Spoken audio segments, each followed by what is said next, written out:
We all want to say goodbye to Irene, that's for sure, Justin. And it's going to be a staggered effect through the day. And there in Ocean City, I'll just tell you, that eye running parallel to your position. So what you're seeing now may be about as much as you're going to see.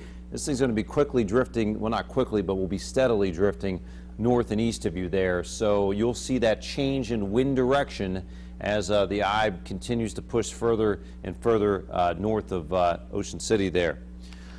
I want to give you just a couple different views here. Again, that's the center of the storm. There's still plenty of heavy rain to be had there in Ocean City, along the Delaware Bay, lower eastern shore.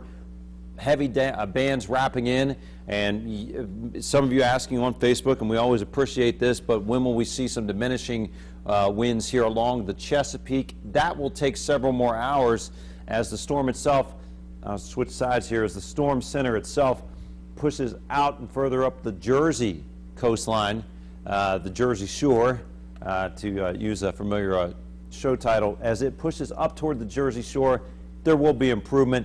We will continue to get rain, though there's the heavy rain shield where you see the greens. We are getting a few more breaks in that steady rain shield, that heavy, steady rain shield. They're looking a little more intermittent now. A few more breaks in that moderate to heavy rain where it goes to lighter rain. That's good, so you're going to see more intermittent rains.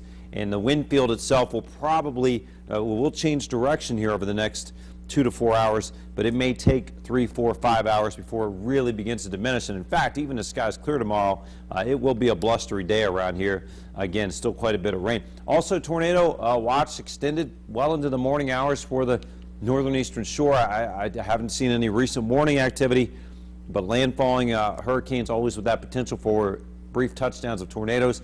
Tropical storm warning continues for Baltimore, central eastern Maryland, right through the early wee hours of Sunday, and that hurricane warning still up for lower eastern shore. Flooding is still our #1 threat because so much rain, and we have more rain to come, and we really have one more high tide cycle to get through. Less ominous because most of the storm will be past. The biggest surge from the storm will be past, but we'll still have a much higher than normal tide potentially as we go toward that 4, 5, 6, 7 a.m. time frame, and especially I think down on the coastal bays in Ocean City, there's one more high tide cycle before we can breathe a relief on the surge and the tidal flooding factor.